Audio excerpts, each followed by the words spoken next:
കർദുങ്ല പാസിൻ്റെ ടോപ്പിൽ കേട്ടോ. അവിടുന്ന് വീണ്ടും മേലെ കയറിയിട്ടുള്ള സ്ഥലമാണ്. ഇങ്ങോട്ട് ആരും വരുന്നില്ല കേട്ടോ. റേഡിയേഴ്സൊക്കെ താഴത്തുനിന്ന് തന്നെ ഫോട്ടോ എടുത്ത് പോവുക. ഒരു പക്ഷേ ഇവിടുത്തെ ഈ തണുപ്പുകൊണ്ടും ഇവിടുന്ന് ശ്വാസം കിട്ടാത്തതുകൊണ്ടായിരിക്കും കേട്ടോ. ശ്വാസം കിട്ടുന്നില്ല, ശരിക്കും ശ്വാസം ഇതാണ്, ഇങ്ങനെ കിതക്കുകയാണ് നമ്മൾ.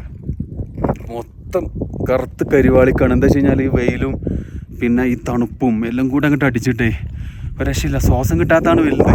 പക്ഷേ ഇതുവരെ വന്നിട്ട് ഇതൊന്നും കാണാതെ എങ്ങനെ പോവുക? ഇവിടുന്ന് ഒരു വീഡിയോ എടുക്കാതെ, ഇവിടുത്തെ ഈ ഒരു മൊത്തം ഒന്ന് ആസ്വദിക്കാതെ എങ്ങനെ ഇവിടുന്ന് പോവുക? ഐസ് ഒരുപാടുണ്ട് കേട്ടോ. ഇവിടെ ഉണ്ട്, ഇതവിടെയൊക്കെ ഐസ് ഉണ്ട് ഒരുപാട്. അങ്ങോട്ടും മേലോട്ടൊക്കെ ഇവിടെയൊക്കെ. നമ്മൾ നിൽക്കുന്നത് 18,000 അടി ഉയരത്തിലാണ്. ഒരു രക്ഷയില്ല, ഒരു രക്ഷയില്ല. ഒരിക്കലെങ്കിലും ഇങ്ങോട്ട് വന്നോളൂ കേട്ടോ. അടിപൊളി വീഡിയോ ഇനി വരുന്നുണ്ട്. ഫോളോ ചെയ്യാൻ മറക്കണ്ട. അടുത്തൊരു അടിപൊളി വീഡിയോ ആയിട്ട് കൊണ്ടും കാണാം. Thank you, bye bye.